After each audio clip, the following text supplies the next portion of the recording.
Haleluya. Imana ishimwe. Mbere yuko nsoma ijambo ry'Imana, dufate Abaroma, ni mirongo muzi cyane tugiye kwigaho kuri muri ya premidi avamidi racari avami. Abaroma 18 umurongo wa mbere kugeza ku wa 4. Abaroma 18 umurongo wa mbere kugeza ku wa 4.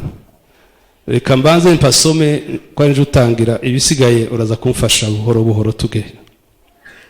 Niyo mwahabonye muvuge ngo amen. Nuko rero noneho abari muri Kristo Yesu nta teka bazacirwaho, kuko itegeko ry'umwuka w'ubugingo bwo muri Kristo Yesu ryambatuye ububata bw'itegeko ry'ibyaha n'urupfu. Kuko ibyo amategeko yananiwe gukora kubw'intege nke za kamere yacu, Imana yabishohoje ubwo yatumaga umwana wayo afite ishusho ya kamere y'ibyaha, kuba igitambo cy'ibyaha, icira ibyaha bya kamereho iteka, kugira ngo gukiranuka kw'amategeko gusohozwe muri twe, abadakurikiza ibya kamere y'umubiri, ahubwo abakurikiza iby'umwuka. Mana, ijambo ryawe ni ukuri, utwoze kubw'iryo jambo ryawe mu izina rya Yesu, amen. Ndiho nsenga Imana nibaza icyo ndi bubabwire, yakomeje kungarura kuri iri jambo kuva ndi Bukavu, kandi ni jambo muzi mushobora no kuvuga mushobora kuresita, sinzi ko nabyita, mushobora kusubiramo mudahaye musoma. Ariko narisanze nk'ubutunzi bwinshi, sinzi niba dushobora kurirangiza none, ariko ndagerageza kuvuga kuri iyi mirongo nifashishije indi mirongo abiri. Bibiliya buriya isobanurwa na Bibiliya. Niyo mpamvu iyo usoma ijambo ry'Imana ni byiza ko nasoma n'andi maverisi kugira ngo wumve icyo Imana ishaka kuvuga. Ukuri tindamwo urisubiramo, niko haza ubwenge bw'ubumenyi budasanzwe utarusi. Kuko iri jambo si ubwa mbere ndivugaho. Paulo ni mu bantu nkunda kandi yakoze ibintu bikomeye, yanditse 3 za 4 z'isezerano risha, kubera ko yahishuriye ubwenge budasanzwe imbere y'Imana. Rero niwe wandika Abaroma. Abaroma ni igitabo nkunda cyane kandi kirimo amahame y'ijambo ry'Imana. Ndizera ko nigeze kubibabwira, iyo utaza amahame y'Imana ugashaka kubaho kw'Imana, biba muri emotion no muri sentiment. Iyo ushaka presence y'Imana udafite principe z'Imana, ni ikibazo gikomeye cyane. Ni important rero ko umenya amahame y'Imana arizo principe z'Imana, kugira ngo kubaho kw'Imana ushaka ugushakire mu kumenya, tugushakire mu kutamenya. Niyo mpamvu ijambo ry'Imana rivuga ngo kwizera no kumenya rwose. Ntibivuga ngo suku utamenya rwose. Hari abantu bagira ngo kwizera ni ugupfa. Kwizera no kumenya rwose udashidikanya ibyiringirwa. Ibya bindi byiringirwa warabimenye. Ni ukuvuga ngo utabizi wakwizera iki? Haleluya. Turi kumwe? Kwizera no kumenya rwose ibyiringirwa udashidikanya ko bitazaba. Donc il faut kubimenya. Utazi ntaco wageraho. Niyo mpamvu mbere kuba juriste, nkuriya mugabo uri juriste yize ibya droit, arametriza amategeko, kugira ngo umuganga warize, kugira ngo umetrize iby'ikiganga, kugira ngo umuforomi warize. Ibintu by'Imana rero ntidushaka kubyiga, tugira ngo turaho. Bibiliya irahari, Imana yateganyije uburyo bwo kubyiga, hariho n'ibintu byinshi n'uburyo bwinshi bwo kubyiga, ariko turashaka ngo bize gusa pa. No.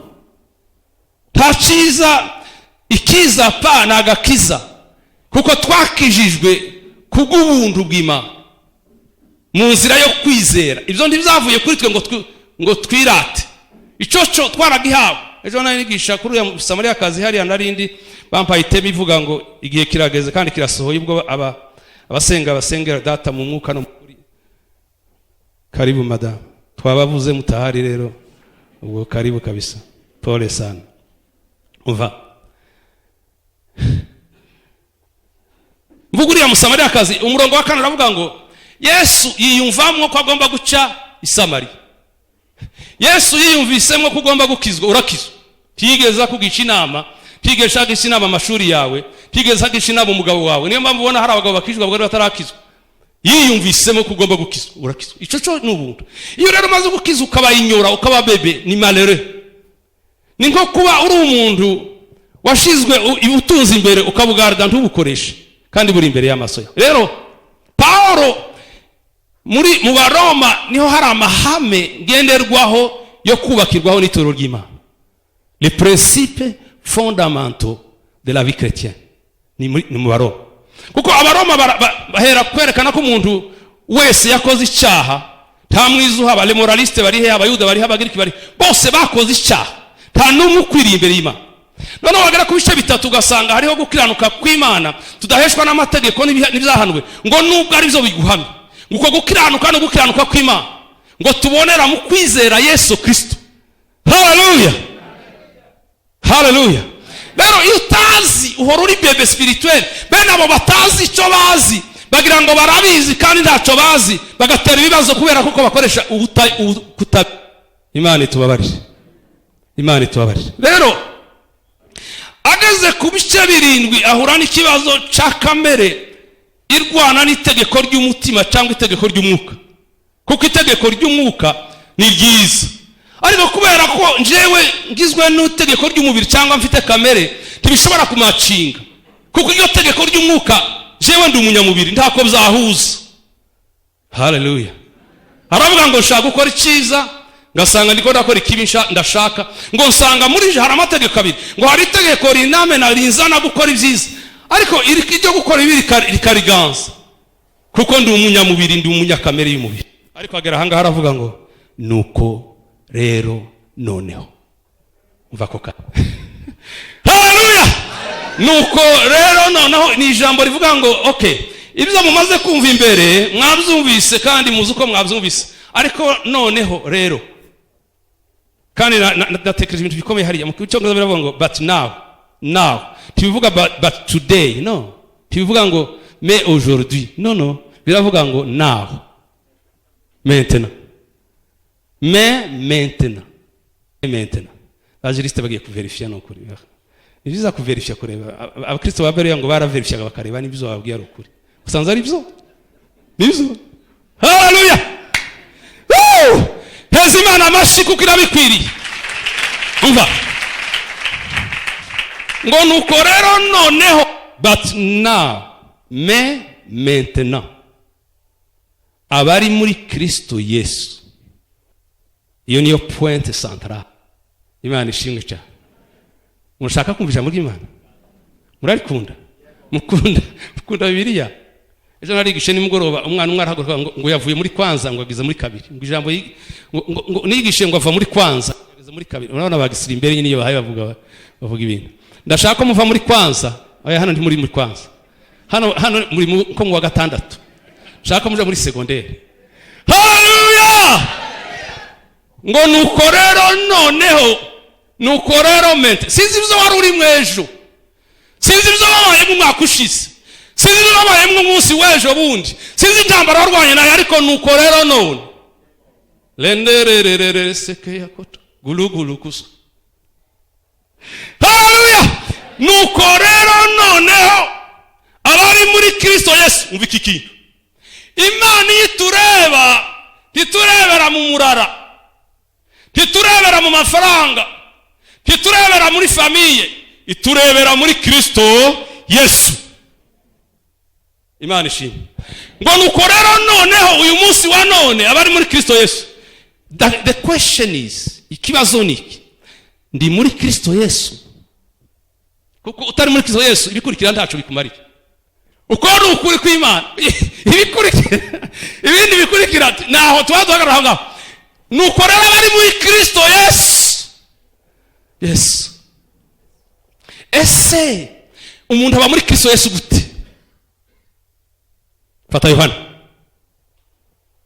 Kunda Yohana? Namukozeho memoire ya licence muri theologie Yohana gusa. Fata Yohana igice cya mbere. Nejo narasonye igice cya mbere umurongo wa 11 kugeza ku 13. Maze buhoro twumve. Yohana ubutumwa igice cya mbere umurongo wa 11 kugera ku wa 13. Biravuga ngo yaje mu bye. Ariko abe ntibamwemera. Muzi impamvu batamwemeye se? Nukugira ngo asoze umugambi watumyaza. Umugambi watumyaza ni wewe nanje. kuko muri we mbere y'isi kuremwa yagambiriye kugucungura, kandi muri uwo mugambi ntiwigeze ubamo.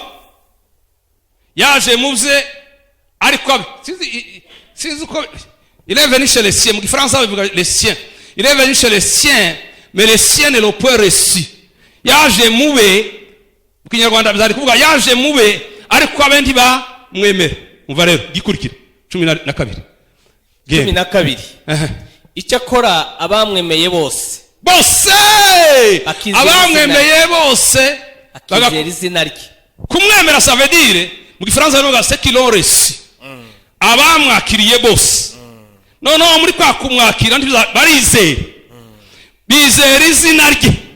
Umva yabagize gute? Yabahaye ubushobozi bwo kuba abana b'Imana. Il leur a donné le pouvoir. He gave them the power. Yabahaye ubushobozi bwo kwitwa, bwo kuba abana b'Imana. Umuntu aba muri Kristo Yesu yabaye umwana w'Imana. Abo ntibabyawe n'iki?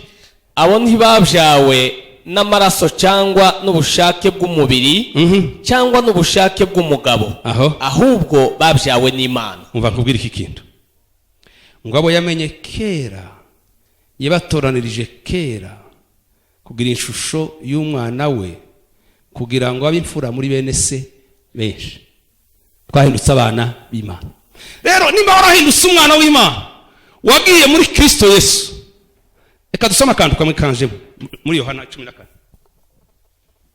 Yohana 14 tubone kugaruka. Ufata Abaroma tubarimwo. Yohana 14 muhindure za Bibiliya, amapaji yo numva ahindukira.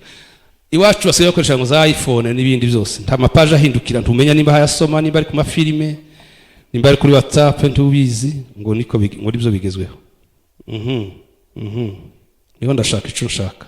Fata 14 uhere ku murongo wa 18. Yohana 14 umurongo wa 18. Sinzabasiga nk'imfubyi, ahubwo nzazaho muri.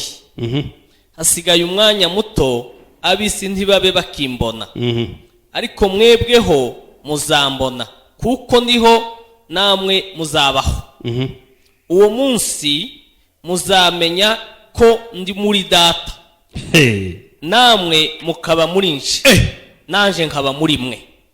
Twavuze ngo abari muri Kristo, uwo munsi muzamenya ko ndi muri Data, namwe mukaba muri nje, nanje nkaba muri mwe. Iyo tripartite irakomeye muri matematike kuyumva kabisa. Ni gute naba muri Bishop Douglas nawe akaba muri Kanyeshamba, na Kanyeshamba nkamubamwo, tukaba turi twese muri Douglas nawe akaba ari muri twe. Muzamenya ko Data ari muri je, nanje nkaba muri mwe, namwe mukaba muri je. Nukuvuga ngo jewe ndi muri Yesu Kristo, Yesu ari mu Mana, nukuvuga ngo nanje ndi mu Mana. Mu bundi buryo Imana iri muri je, kuko Kristo ari muri je, kandi ndi umuntu w'Imana. Imana ishimwe cyane. Rero nuko rero abari muri Kristo Yesu nta teka bazacirwaho. Kandi twiki kintu ubundi tugiye kuvuga hejuru y'amategeko kabisa. Iba kusoma umurongo wa 2, kuko amategeko w'Abaroma turi mu Baroma, cyangwa mbivuge ko amategeko, kuko itegeko ry'umwuka w'ubugingo bwo muri Kristo Yesu, utegereje kintu ryambatuye ububata bw'itegeko ry'ibyaha n'urupfu. Hari amategeko angahe? 2. Itegeko rya mbere ni irihe? Ni itegeko ry'umwuka. Amen. Itegeko rya kabiri ni irihe? Itegeko ry'ibyaha. Urupfu ofete ni konsekanse y'ibyaha, n'ubugingo ni konsekanse y'itegeko ry'umwuka. Hari amategeko 2. Aya mategeko, hari itegeko muzisho bita, simbizi Kinyarwanda cyane, hari cyo bita itegeko nshinga. Metre, ese itegeko nshinga no kuvuga gute? Ni constitution. Andi bitandukanye n'andi mategeko.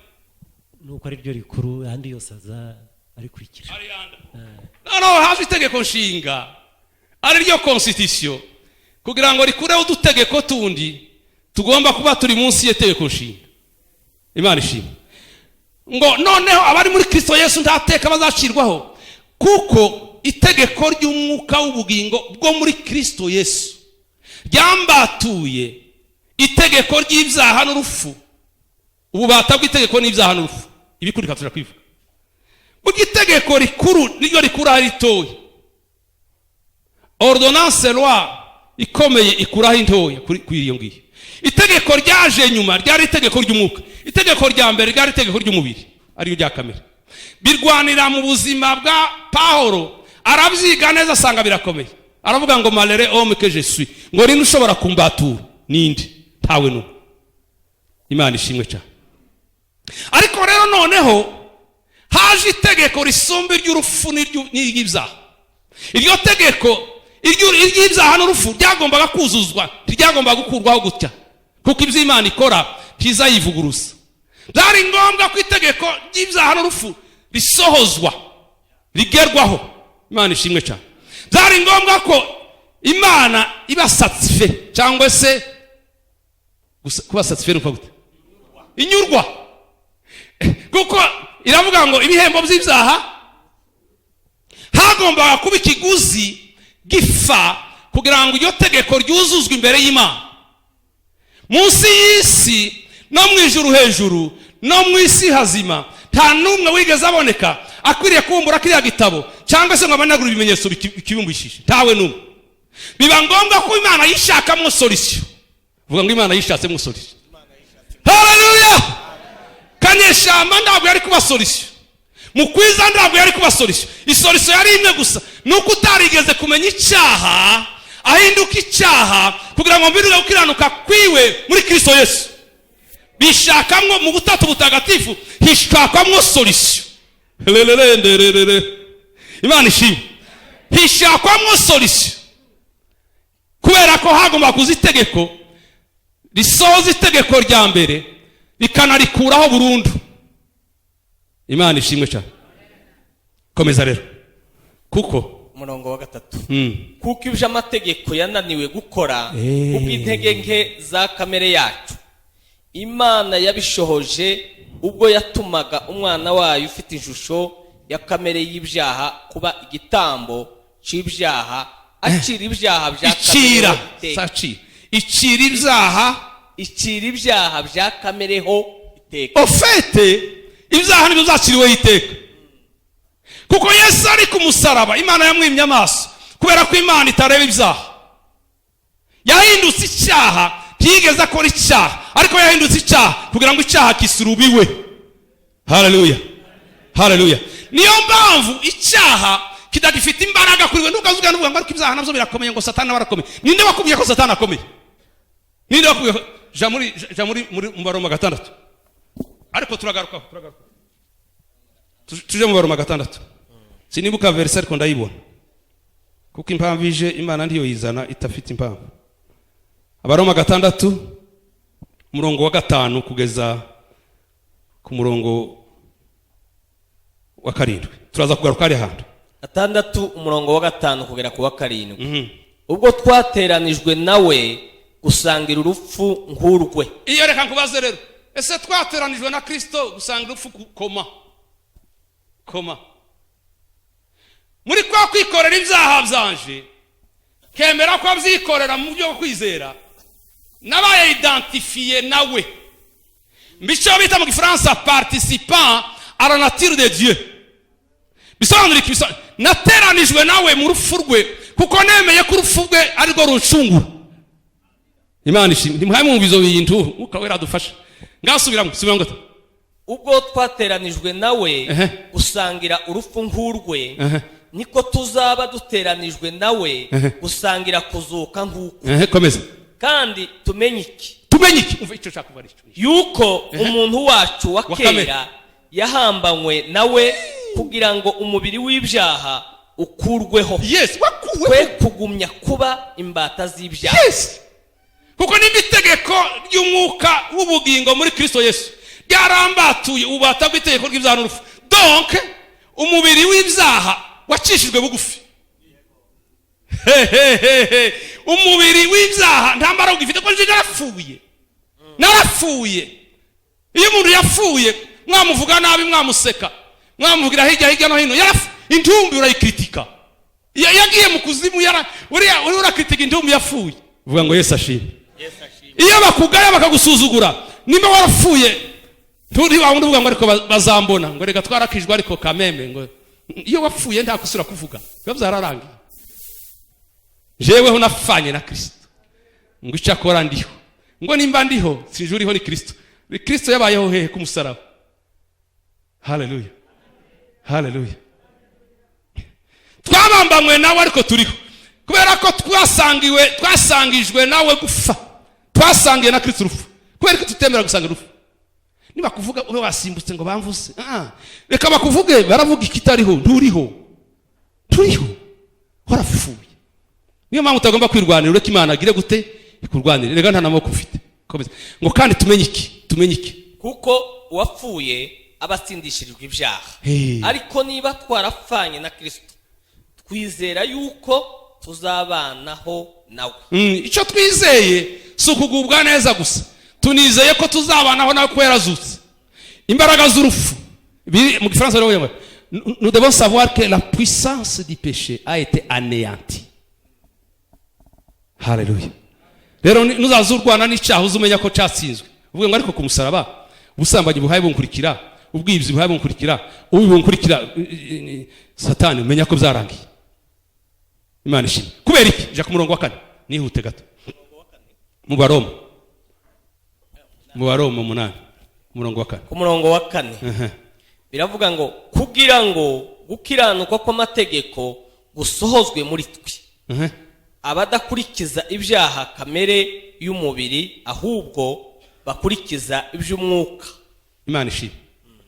Gukiranuka kw'Imana kwasohoreje muri twe kwazanywe na Kristo. Rero abari muri Kristo Yesu, Imana yibarebera muri Kristo Yesu ibona arabakiranutse, nta teka bazacirwaho. Icyo kintu ubanza ugigraspe, ubanza ugifate, kikwinjire mu menye ko wakijijwe. Nimba warakijijwe kuko ukizwa nkunda kubisubiraho, ukizwa si idini, ukizwa si ukuvukira mu itorero, ukizwa si ukuba pastori, ukizwa si ukumenya gusenga. Hari intyoza z'amagambo. Ukizwa ni ugufa ugapfana na Kristo ukazuka. Pawulo yandikiye abatesalonike bambere, ubu ndiho ndigisha igitabo cy'abatesalonike mu itorero ku murongo wa 9, reka ngire entre parenthèse, iravuga ngo ku murongo yankusoma umurongo wa 9 gato, abatesalonike bambere, reka mbivuge gutya ngo mwahindukiriye Imana, buze ati tourner vers Dieu, mwahindukiriye Imana ngo mwimura ibigirwamana. Reka mbabwire iki kintu. Iyo umuntu ahareba kuri mwene data Diedone, iyo mpindukiye mutera umugongo, sibyo? Ntako navuga ngo nahindukiye ngo akomeza mbi imbere, kuko ari inyuma. Nimba nari nkurikiye Satani ngahindukirira Imana, ubwo nteye umugongo Satani. Ibyakera biba bishize. Urashaka kumenya ko wakijijwe, reba ibyakera nimba byarashize. Hari ibintu umuntu areba ukibaza ukavuga uti se ubu uriya muntu yarakijijwe? Kubera ko iyo ukijijwe urahinduka. Gukizwa no guhinduka, kandi guhinduka no ugufa, ugafa ku nyungu zawe. Imana itubabarire. Rero ngo bahindukiriye Kristo cyangwa se Imana ngo bimura ibigirwamana. Hari kigomba kwimuka kugira ngo bo wahindukiriye Kristo neza warahindutse. Niba warakijijwe uziko wakijijwe, hari icyahindutse. Reka nkubaze rero, uzamva ari icyahindutse. Reka mbabwire icyahindutse muri jewe. Kera nagiraga umujinya, ndumva zambivuga cyane. Nagiraga umujinya, twarwanaga n'umwana. Nkiri umwana kabisa ndavyibuka. Tukarwana, ntiyashobora kunkubita. Niyo yankubita nkamukurikira kugeza ahunze, nkamwinjiza mu rutara, akarusohokamwo, akaja ku buriri, ico gihari uburiri, akaja ku buriri nkabumanuraho kugeza baje bakamfata. Kumva ko nimba ari no kumukina, nagiraga umujinya. Kandi nawe baraga difficile. Ubu ngubu kubabarira ni ditiko. Nshobora no gusaba imbabazi kandi nzi ko ari cyo ufitereza. Hari ikintu Imana yakoze mu bugingo bwacu. Hari ikintu cyahindutse. Simvuga ngo hari abantu bazavuga ngo ugomba kumenya umunsi wakijijwe ukamenya ngo ni yari isaha zina. Umuti biravuga ngo umwuka w'Imana ahamanya n'umwuka wanje ko ndi umwana w'Imana. Si minsi, si date, si ukwezi, saho navukiye, saho ni umwuka w'Imana uhamanya n'umwuka wanje ko ndi umwana w'Imana. Nanje nje nyine nkabona imbuto. Imana iduhe umugisha.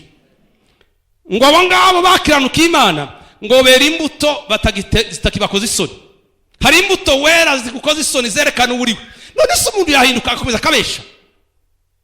Umuntu yahinduka umwana w'Imana akaje inama zo kugambanira undi muntu, akicara nk'umukristo akafatana n'undi babiri batatu tuje inama zo kumugirira nabi. Izo rwose ngahamagara Douglas, ngahamagara Kanyesha, ngahamagara Maboko ngo twicare tuje inama zo kugira umuntu nabi. Ngo ndi umukristo. Nukuvuga ngo something is wrong. Haraga spira kataracika. Tuje inama zo kumukonturuna, tuje inama zo icyo gihe njewe wakijijwe ndavuga no. Jewe narakijijwe. Nimba ari no kurengana ndemera ndengana. Imana itubabari. Rero gukiranuka kubonerwa muri Kristo Yesu. Kubera ko Yesu Imana turebera mu mwana wayo. Iraturebeka ngo ni umukiranutsi. Vuga ngo ni umukiranutsi. Mwatinye kubivuga. Vuga ngo ni umukiranutsi. Kuko Kristo nemeye akiranutsi. Kandi naje narakijijwe. Nimba utarakizwa nubwo ufite imyaka 40 mu itorero. Imyaka 40 mu itorero bitandukanye n'imyaka 40 mu gakiza. Niyo mpamvu ubona abantu bakiza uyu munsi agakura agakorera Imana. Wa wundi wakuriye mu itorero wakiza imyaka kuko iby'ukuri ntigeze agira rencontre personnelle n'Imana. Yahuye n'Imana ya se, ahura n'Imana ya nyirakuru. Ya yindi ya Timoteyo na Loisi na Unique. Nizo Mana tugenderaho bamwe. Genda kuri 31 Abaroma. Twumva igikurikira. 31.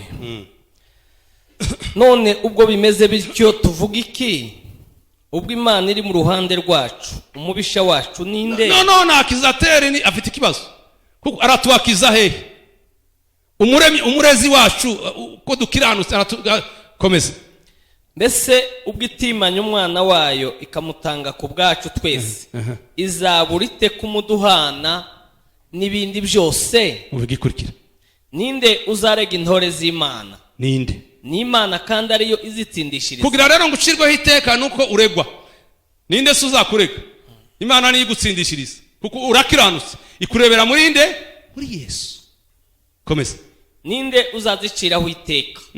Ni Kristo Yesu kandi ari we wazipfiriye, ndetse akaba yarazutse ari iburyo bw'Imana adusabira. None se anzuhagarara ngo none se bavandi ninde? Kubera ko ufite ikibazo, kubera ko ufite ubwoba. Abantu ntibakuzi ariko Imana irakuzi. Abantu ntibakumva ariko Imana irakumva. Abantu baguciraho imanza ariko Imana irakuzi. Tugendere ngo abantu bavuze ngo bikuraze kwijoro, ngo abantu bavuze ngo abantu ico kizakuraza kwijoro gikomeye nuko ivyo bazavuga bizabishingiye ku kuri. Ico kizakuraze kwijoro. Satani cyaza korana ikintu cyaka kuraza kwijoro ku bintu udafite mu ruhare. Akakuza amahoro. Hari abaturirimbiye ngo abafite Imana hari abafite amahoro. Imana ishimwe cyane. Umurezi wacu ninde? Ndashaka kuzamura kwizera kwanyu mwumve ko muri abantu bicubahira imbere y'Imana. Ukuri kose kandi Imana ntibangurira ni bishop uriya ni pastor uriya ni apotre. Imana irakurebera muri Yesu Kristo. Twese muri Yesu Kristo nagatemeri turaresha. Haleluya. None se ko Imana idusengera, Yesu adusengera, ni uzaduciraho iteka? Pas question. Kuko yaraducunguye. Muri ibyo yaravuze ngo witeka umucamanza ambonyeho amaraso saa y'intama saa y'ihene n'aya Yesu ngo ndacira urubanza rubi anyita. Okay. Maintenant tuje mu Bakorinto ba kabiri. Korinto ba mbere d'abord igice cya mbere umurongo wa 30. Korinto ba mbere igice cya mbere umurongo wa 30. Reka twega bitonda tuhabone natwe. Nabayeho mwumva iki kintu gato. Nagaza handi Imana imbwira ikintu gikomeye cyane. Irambwira ngo ufokasinga cyane kubuza abantu munumve neza. Ufokasinga cyane kubuza abantu bashobora gukora. Ukibagirwa gufokasinga kuruta kubuza Imana ikora. Nibyo yakoze. Muranumvise neza? Metere birumvikanye. Dufokasinga cyane kuzaha. Tugafokasinga cyane kuri Satani. Tugafokasinga cyane kuri jijimo. Ntidufokasinge ku mbaraga Imana yakoresheje muri Yesu Kristo zibohora mu bubata bw'ibyaha. Kuko ibyo turi byo n'ibyo dufite byose tubikesha Imana. So Abakorinto ba mbere igice cya mbere umurongo wa 30. niyo ibaha kuba muri Kristo Yesu.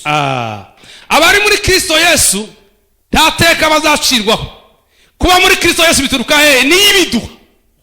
Isi ibyo ntubyemeye urabyumva? Ufite yarabikoze totalement byose.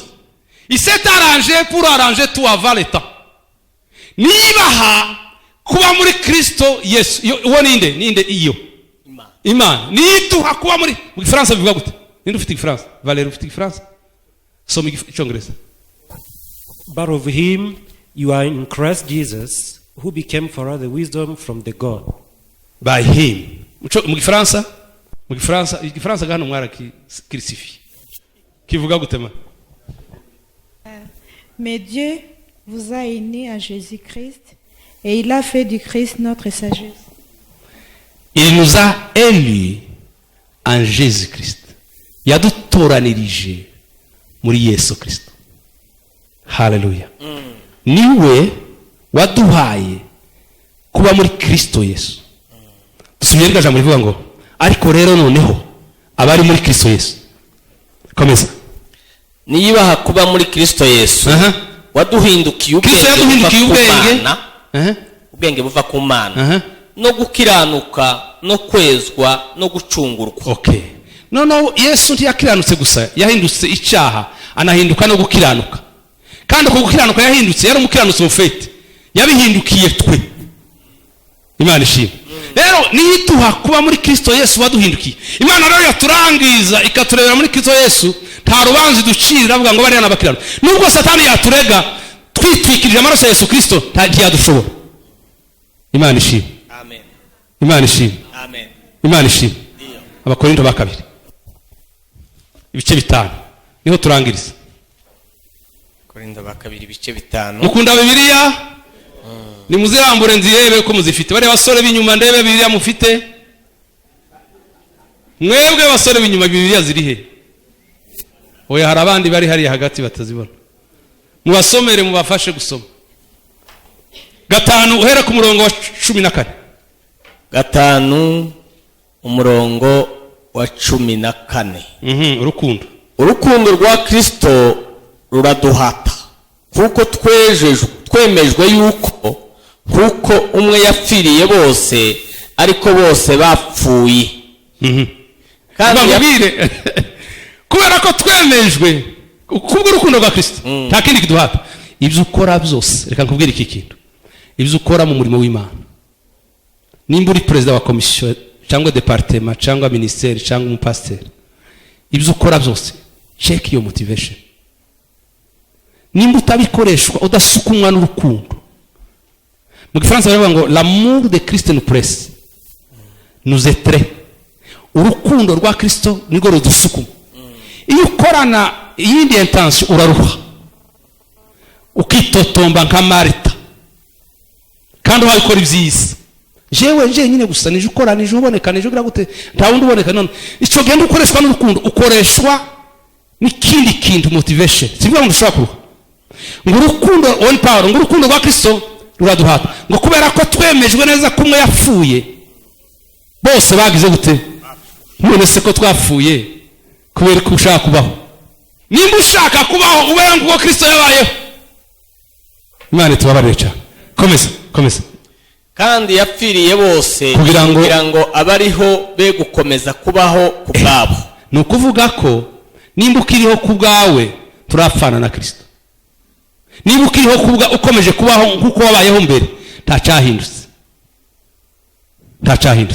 Kugira ngo abariho be gukomeza kubaho kubwabo babeho kubw'uwo wapfiriye akanabazukira.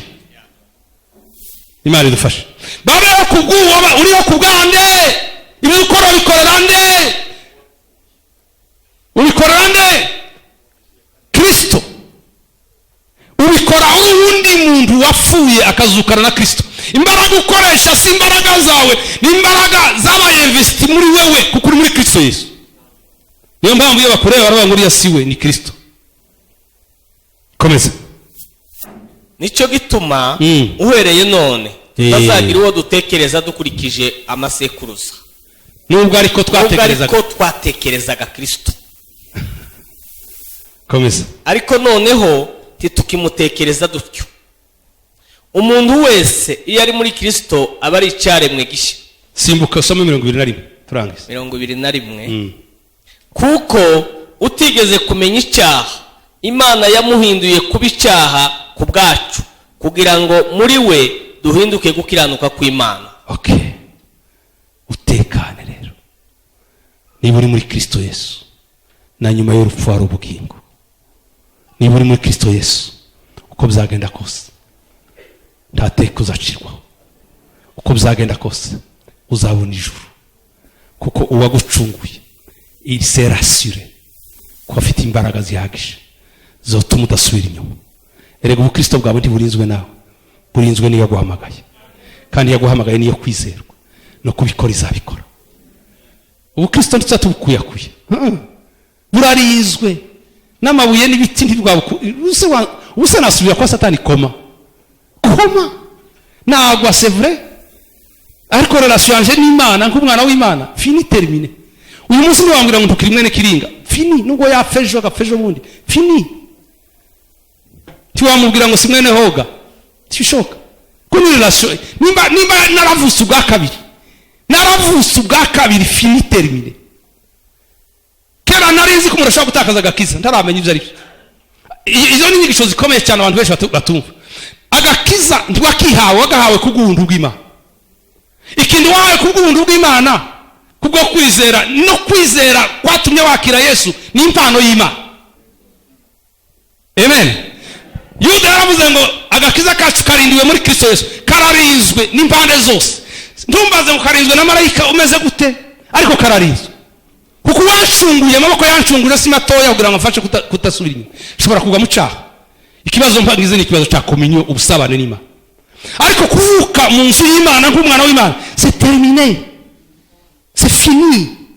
Niyo mpamvu Satani atombesha ngo ambwire ngo nta kubabarirwa. No, kuko Yesu ntiyicaye ku ntebe y'imanza, yimuye icyicaro, yicara ku ntebe y'imbabazi. Ubu niyo yicayeho, le trône de la grâce. Niyo mpamvu nta teka nzacirwaho, kuko itegeko ry'umwuka w'ubugingo bwo muri Kristo Yesu ryambatuye mu itegeko ry'ububata bw'inzaha n'urupfu. Niyo mpamvu niyo nakora icyaha none sinakigumamwo, umwuka undimwo ntiwapermeta. Haleluya. Twaracunguwe. Abantu bagenda nk'aho bapfuye batafite Yesu, bakagenda bunitse imitwe igihe cyose, akantu gato kakabica. Muze mumera nka Daniel, muze mumera nka Meshaki, Abedenego na Shadraka, ngo nubwo itadukiza ntidushobora kwemera ibishushanyo, kuko watwizeye turamuzi. Ntatinya umuriro, ntatinya inzuzi zihinda cyangwa se imivi ihinda, ntatinya. Warakijijwe. Icyo nicyo kibazo. Naho kuba muri Yesu umaze kugera indani ukicara, warashitse.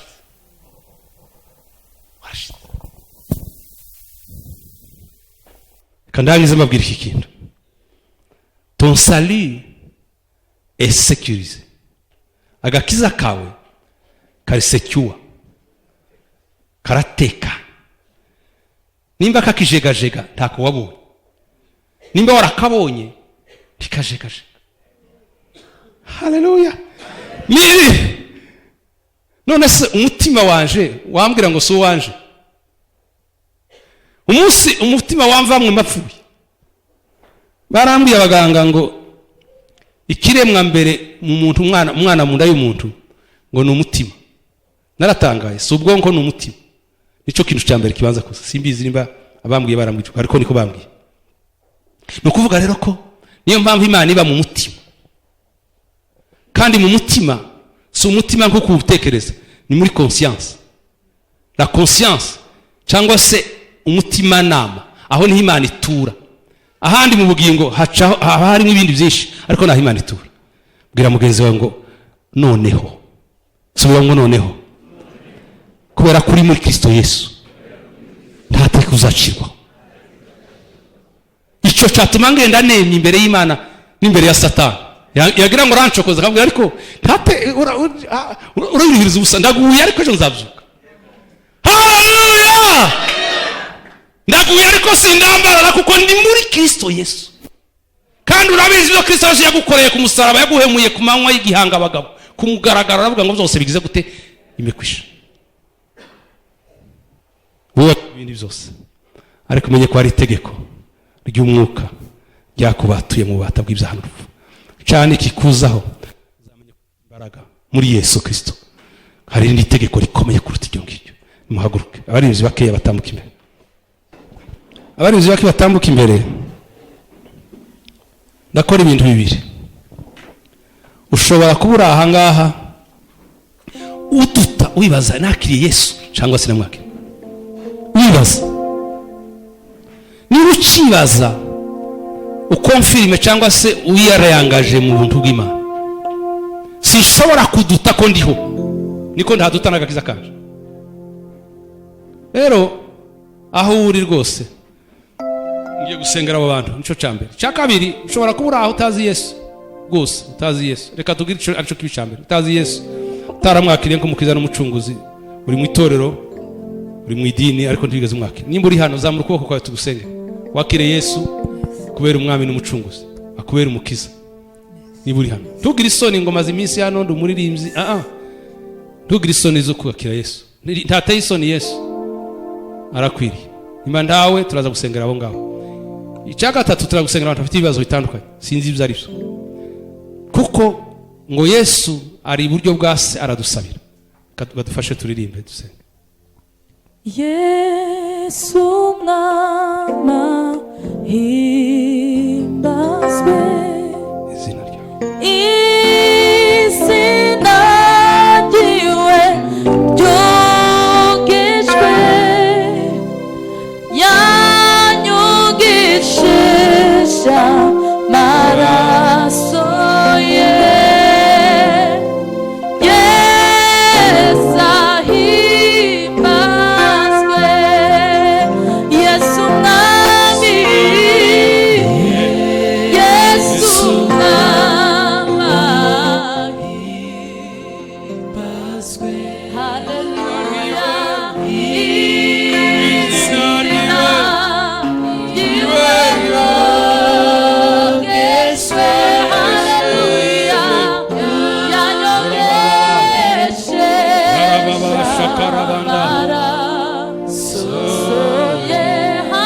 Hallelujah Yesu ahimbazwe Yesu.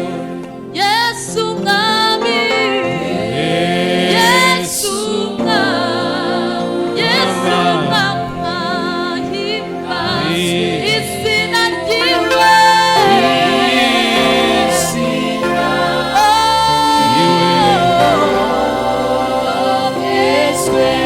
Anogesheje. Orababa shakaraba. Yarababa shanguru kutuku. Rondororo shoko yabanda. Yesu ahimbazwe Yasoko nziza. zayo sibya Oh hallelujah. Hallelujah. Ejejwe nuko nayishiyemo niyo Yesu horangirisha Hallelujah. akanuganya Yesu mwami Yesu mwama himbazwe Izina ryiwe. izina ryiwe ryogejwe Anogesheje. yanyogesheje amaraso ye Yesu ahimbazwe Reka dutuje nkubwire iki kintu. Niba uri muri Kristo Yesu, niba warakijijwe, nta rubanza utegereje, nta rubanza rukuriho. Icyo kintu ubanza ucumve ucizere ucakira. Kutakimenya iyo mpamvu uhindaganwa na Satani hashaka kurusa. Tubanze dusaba Imana ngo iduhishurire iryo banga mbere yo kudusabira ibibazo bindi. Imana ikomeye cyane, uduhishurire ibanga ryo kumenya ko bari muri Kristo Yesu nta teka bazacirwaho, kuko itegeko ry'umwuka w'ubugingo bwo muri Kristo Yesu byambatuye ububata bw'ibyaha n'urupfu. Sinkiri imbata y'icyaha, ubwo rero nta rubanza nzacirwaho, kuko urubanza rwari kuba nzacirwaho rwaciriwe icyaha. Kristo ari ku musaraba. Sobanurira icyo kintu ncumve nkimenye. Nticyasobanurwa n'ubwenge bw'umuntu, nticyasobanurwa n'inyigisho z'umuntu, bisobanurwa no kumenya guturuka mu ijuru. Bwa bumenyi Pawulo yavuze ngo ibanga ryampishuriwe. Duhishurire uko kumenya, duhishurire ubwo buntu bw'Imana, duhishurire uko kumenya ko wadupfiriye kugira ngo tubeho, ko twapfanywe nawe Yesu, tukabamanywa nawe, tukazukana nawe. Kubw'izo mpamvu turi abana bisanga mu rugo rwa Data, turi abana bisanga muri parvi y'Uwiteka. Dushobora kwinjira ahera tukavugana n'Imana uko tuzumva, kuko Imana ari Papa. Twahindutse abana b'Imana, kandi uko niko turi Mwami wacu. Niyo mpamvu uyu mwanya tugiye kukuzanira ibibazo bitandukanye by'imibiri yacu, by'imitima yacu, by'amatorero yacu, by'ibihugu byacu. Mu izina rya Yesu tuje dusaba nk'abana basaba umubyeyi. Mu izina rya Yesu, nimba urwaye fata aho urwaye, niba ufite ikibazo fata aho wumva hari ikibazo, fata aho urwaye. Ngiye kubasengera. Ijambo ry'Imana rikurikirwa n'ibitangaza n'ibimenyetso. Mu izina rya Yesu mpagaze nk'umwana w'Imana, mpagaze nk'umukozi w'Imana. Cyaha kiriya kibazo, cyaha iriya ndwara, cyaha buriya bumuga, mu izina rya Yesu, mu izina rya Yesu. Niba ari indwara iri mu gituza, iri mu mugongo, iri mu maguru, iri mu nda, iri mu mutwe, iri mu ijosi, iri mu mpyiko, iri mu maraso, uyu mwanya ndakubwira ngo wibeshe landrwa, vamwo mu izina rya Yesu. Genda mu izina rya Yesu. Quelque suko abaganga bavuze, uyu munsi ndategeka amaraso ya Yesu kumanuka akuhagira.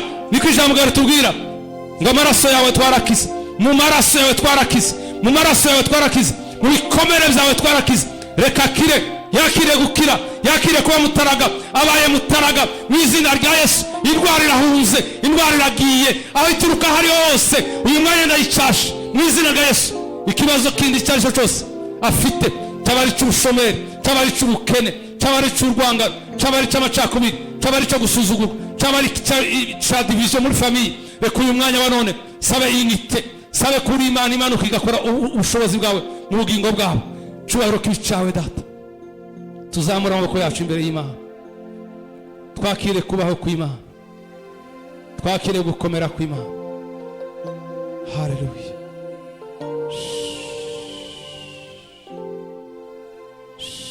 Mana ndasabira itorero, warakoze kuduha uburenganzira bwo gutaka. Ifeza n'izahabu n'ibyawe urabishoboye Mwami wacu. Paye umugisha itorero, paye umugisha uyu mujyi wa Kigali, paye umugisha iki gihugu cy'u Rwanda, paye umugisha aka karere ka Afrika Centrale, paye umugisha Afrika yose. Waravuze ngo muzamugisha bazawubona. Uri Imana itanga umugisha kandi turawutanga ukakira. Tuguhaye impundu n'amashi kubukwiriye mu izina rya Yesu.